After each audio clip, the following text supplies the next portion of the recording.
but I guess this is based on a comment Kaylee made last time about just wanting to know how we each approach tutoring and things like that.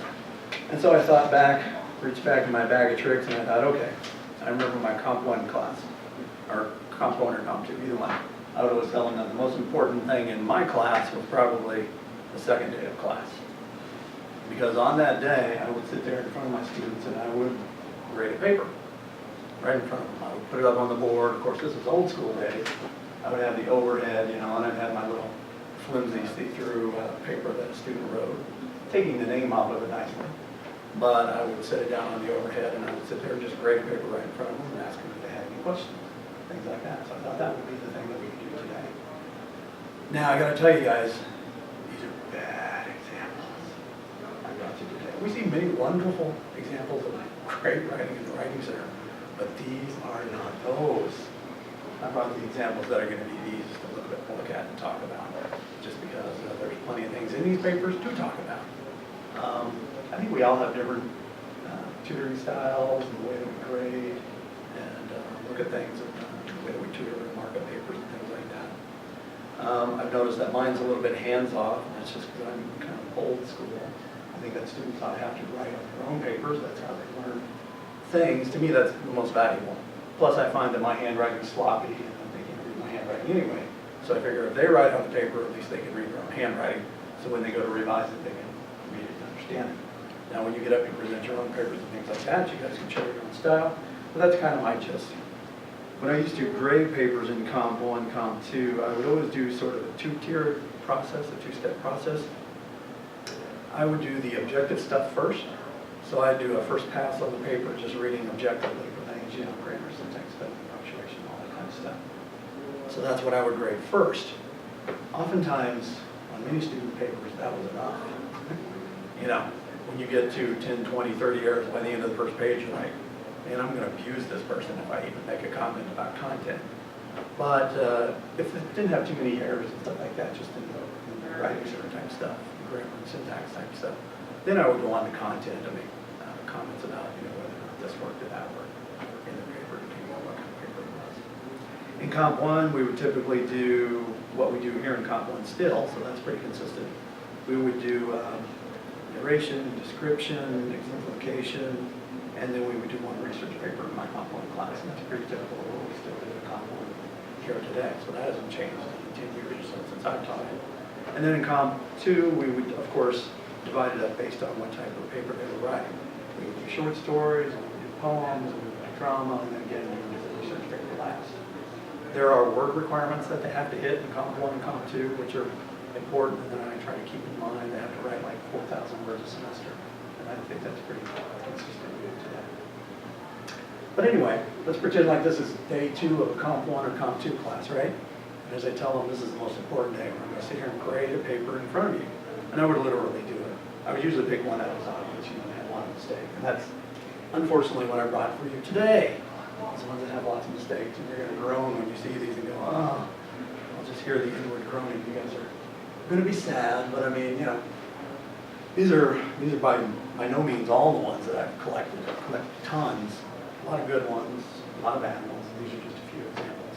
In fact, one of them was just last week, so I brought you a few of those. You want me to run that back there? No, I can come up here. I can get Bring up the one that says trifles, if you don't mind. Oh, sorry, go back. You're in the open file. Go back to the, there. Bring up the trifles. I think it's already open, yeah. Now click show the no markup first. Yeah, no markup. Now this is kind of a funny thing that I use even in my presentations today. I use this. Well, maybe when we get beyond just the intro presentation that we do, Stephen, we have our here's the Writing Center, what we do, and all that kind of stuff. Right. Stay in school, don't be a fool. You got to stick to it. We got that presentation. Then when we get a level beyond that, for like Comp 1 and Comp 2, if they want a little more detail, this is kind of what I start with. And I show them this just as a means of how to read your paper critically, sort of like a teacher does. And what I do is I first show them like this, and I let them read it for a second. You guys can do that.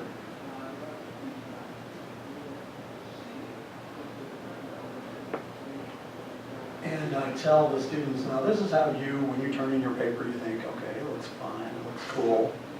And then go ahead and show the markup version of your case. And I say, but this, zoom out a little bit, Case, so you can see the comment. This is how your teacher sees it. And this was, believe it or not, this was one that was turned in one of my Comp 2 classes. So this is one that I kept from one of my actual Comp 2 classes. And these are just some of the things I found. By no means all, but just a few.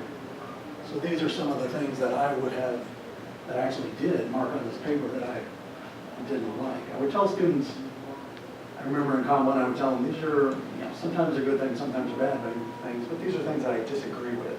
Things that are just flat out wrong, like they're objectively wrong, or some of these are content issues as well, and things like that. Like the wrong word, obviously that's subjective, right? But it could be the wrong, just the wrong use of the word, or it could be the wrong word in that sentence. And you can tell what some of these things are. Some of them are just like, well, even in the title, extreme feminism in glass bells work. Obviously, just a grammar syntactical thing is that word needs to be capitalized, right? But really calling it extreme feminism, yeah, I don't know if I would call that a glass bell. She wasn't like a card-carrying member of the women's lib organization or anything like that. And she certainly didn't hate men. She was married, things like that. So just the use of that word to me is subjectively wrong. So there's one thing there that I just disagree with, and one thing that's just flat out wrong, right in the title.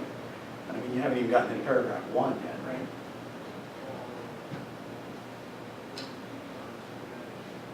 Using just the author's last names bother me. There's typos, there's misspellings. I like the most delete. That was great. So there's objective things here you can see, and some subjective things that I would count on for. And obviously, if I was grading this, I mean, this is my Comp 2 class. I would just gone 1, 2, 3, 4, 5, 6, 7, 8, 9, 10, 11, 12. I'm reading a dozen things there. First paragraph alone, right? And you know you're in bad shape and you're headed towards an unhappy ending. You've got 12 things that I would count on for. And usually when I would grade, I would just grade a point for everything. That's the way I would grade my Comp 1 class. I would just go minus, minus, minus, minus, 1, 1, 1, 1, 1. And, that would suffice. If you end up with 10 errors or more, you're in the B range, 20 or more, you're in the C range, and so on and so forth. So that's how I would grade, and I sort of carry that sort of same mentality over to when I'm tutoring students as well, thinking, okay, you need to correct that. Towards the end of, I used to be real specific about what I wrote in students' papers when I was first grading, but then towards the end, I would just highlight things. I would just highlight things I didn't like, disagree with, grammar, spelling, syntax errors, parallelism problems, verb tense, shifts in verbs, not literary present tense, things like that. I would just highlight a bunch of things and make maybe just minimal comments out to the side and say, you fix it. You fix it. These are just highlighted things. I would just highlight stuff and say, you figure it out. What's wrong? If you don't know, come talk to me. So forcing them to do most of the work. And that's just kind of backstory, giving you the mentality that I bring when I'm reading papers and stuff like that. Because I really want them to do as much work as possible, including figuring out what the problem is. And now, of course, in our half-an-hour blocks that we have, that's really hard to do. Really, oftentimes, all I can do is just point stuff out to them specifically and say, change this. Like Stephen says, it's CPR, the patient's dying, the paper's dying.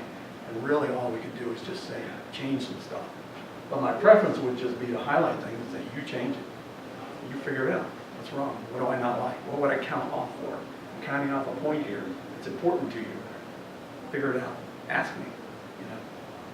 So that's kind of the mentality I bring. But let's pull up a couple of those PDFs